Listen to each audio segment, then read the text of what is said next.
meeting of the Robert Miller Municipal Airport Plan Implementation Advisory Commission is called to order at 6:03 p.m. on Tuesday, August the 8th, 2023. We are meeting at Austin Energy headquarters. Present are Commissioners Rosinette, Hilliard, Sokolik, Kravaniak, Jones, and Commissioner Lukey is joining us online. The first item on our agenda is public communications.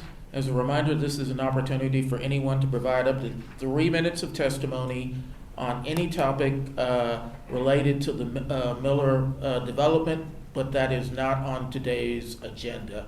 And I was reminded per city council practice and policy, there is no sharing of minutes, so each individual is limited to 3 minutes. And the first person, and if you'll join us here at the podium so we can get a good recording of your comments, is Jeffrey Brown. Well, thank you. It's nice to have the opportunity to talk with you again. My name is Jeff Brown, and for the sake of time, I will be the only one speaking for the pétanque players tonight. My main point is going to be that we need a new plan for the future of the Browning Hangar.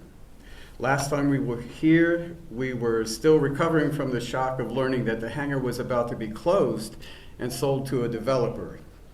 We were upset because we knew that the closing of the hangar to the public for all practical purposes would destroy the pétanque community we have spent years building up. All this, not to mention the effect on all the other communities that depend on the Browning Hangar for their activities. You might remember from the last meeting, Edward, he told you how the pétanque players spend their own time and money maintaining things like the picnic tables, cleaning graffiti off the wall. Lee, he's not here tonight, but he spoke about how when the original plan for Mueller was developed, nobody could have imagined what a fantastic community resource the hangar would become, just as it is. Ed Priest, he explained how the hangar is, without doubt, the best facility in the country for the game of pétanque and for hosting all the tournaments the local pétanque clubs organize there. Just like golfers need a golf course, baseball needs diamonds, tennis requires tennis courts, pétanque needs the hangar. Peter Gray, he told you about all the different kinds of groups that use the hangar practically every day, from charity events to birthday parties. Cindy Krause, she talked about how the food truck businesses will be negatively affected after getting evicted from their space right beside the hangar. Kim Lancelotti and I talked about the Browning Hangar's intrinsic value as a historic, big, beautiful, unique, open and free space that all sorts of local communities use daily. We also told you how we feel it's our duty to try to protect and preserve the hangar as it is for future generations to enjoy. Last but not least, we made the point that even though the Mueller development plan always assumed the hangar would be sold off to a developer, the reality is, over the years, the hangar has naturally evolved to become an open space cherished by the Austin community in its entirety. Hence, the need to reconsider those original plans. Indeed, we believe a new plan for the hangar should be developed that takes into account what the people who actually use the hangar really want today. People don't want another bar, they don't want a restaurant inside the hangar. What they want is a free communal space that contributes to keeping Austin what it is known for, a cool city. With treasures like the Barton Springs, Mount Vidal, and Zilker Park, yes, we are not ignoring the fact that the Browning Hangar is a valued piece of property that could bring in several $1 million if it were sold, But it's our very strong view that the hangar is truly a priceless treasure that should be preserved today and for future generations. Yes, we understand that the Advisory Commission does not have the power to simply draw up new plans, but we are asking you to help us as much as you possibly can. Mr. Brown, thank you very much for your comment. Thank you.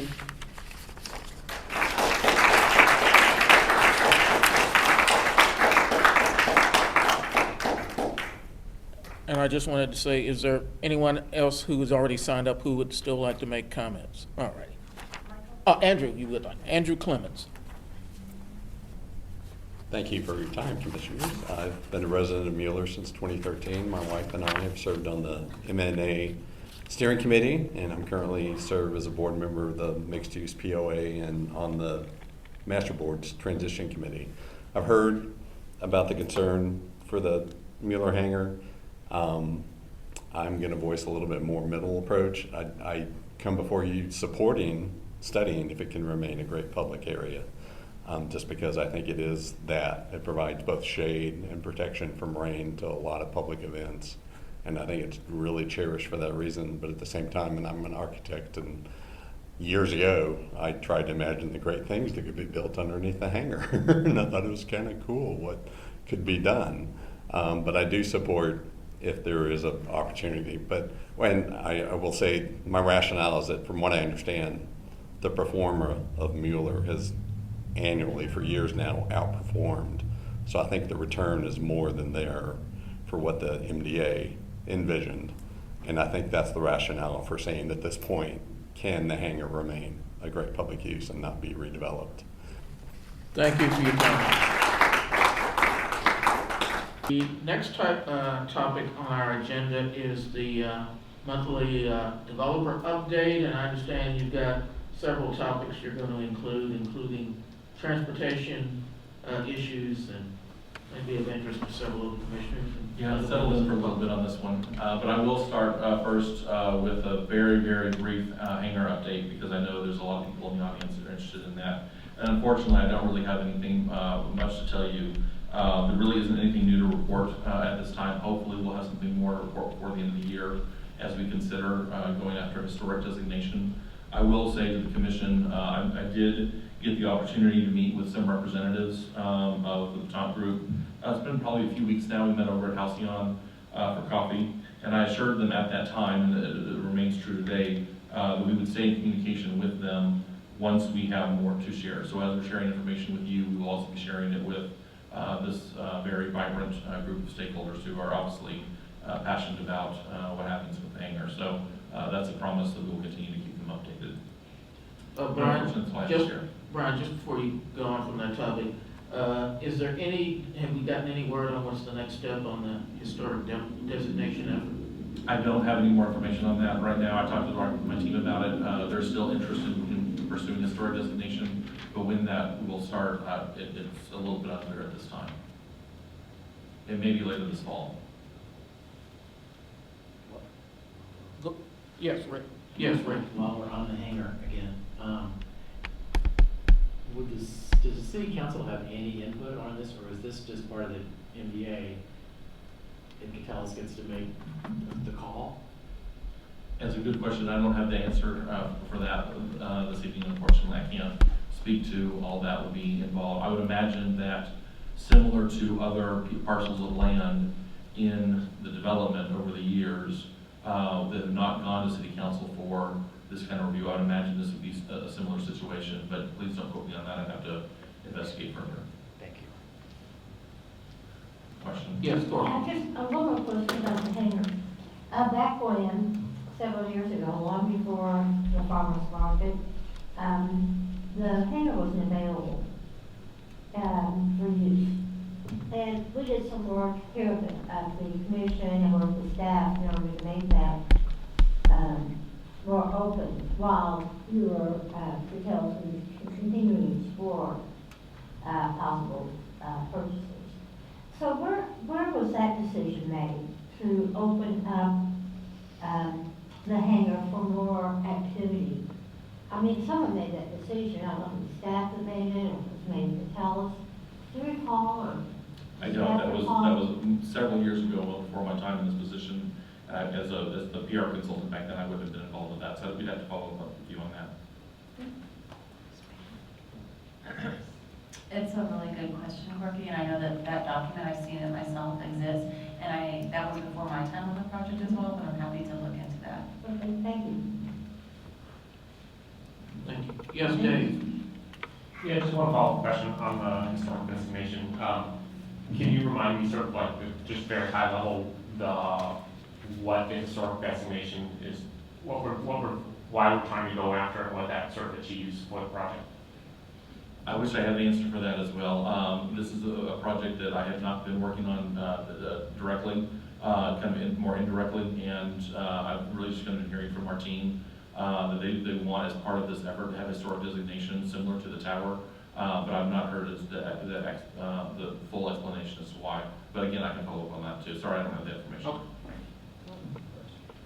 Yes, Make a Martin. point. Go ahead, Martin.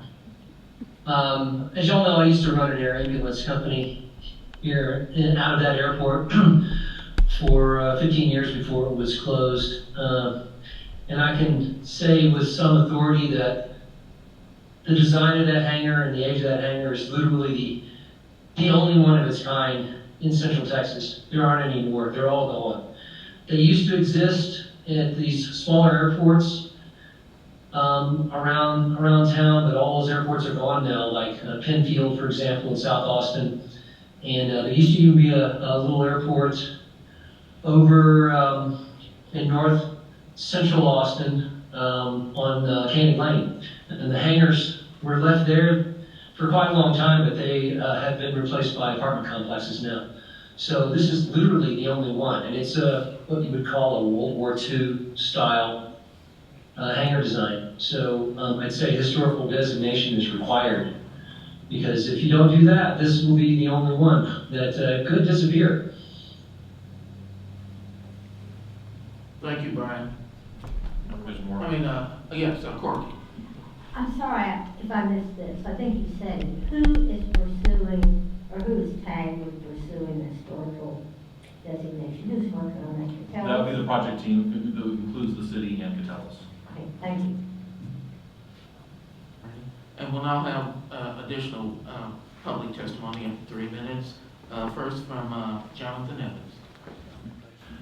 Thank you. I'm speaking here as a member of, but not on behalf of Arena Weapon Arts, and showing support in keeping Mueller Hangar free to the public.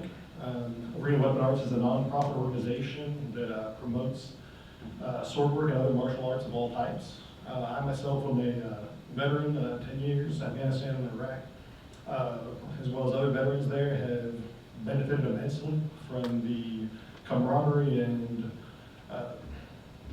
martial interaction that we get on a weekly basis.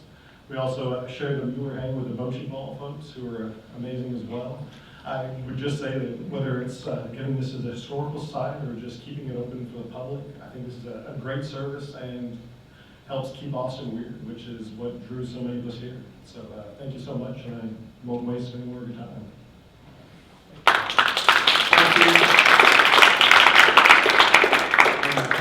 Anybody who testifies is definitely not waiting. Sure. My name is Eric Shattuck. I'm also here with Arena like John. I also just wanted to reiterate my support for Mueller Hangar. I come out there 4 to 5 times a week, and in all of that time, I see literally probably half a dozen groups out there every single time. There's people doing exercise, there's the baton group, there's Zumba.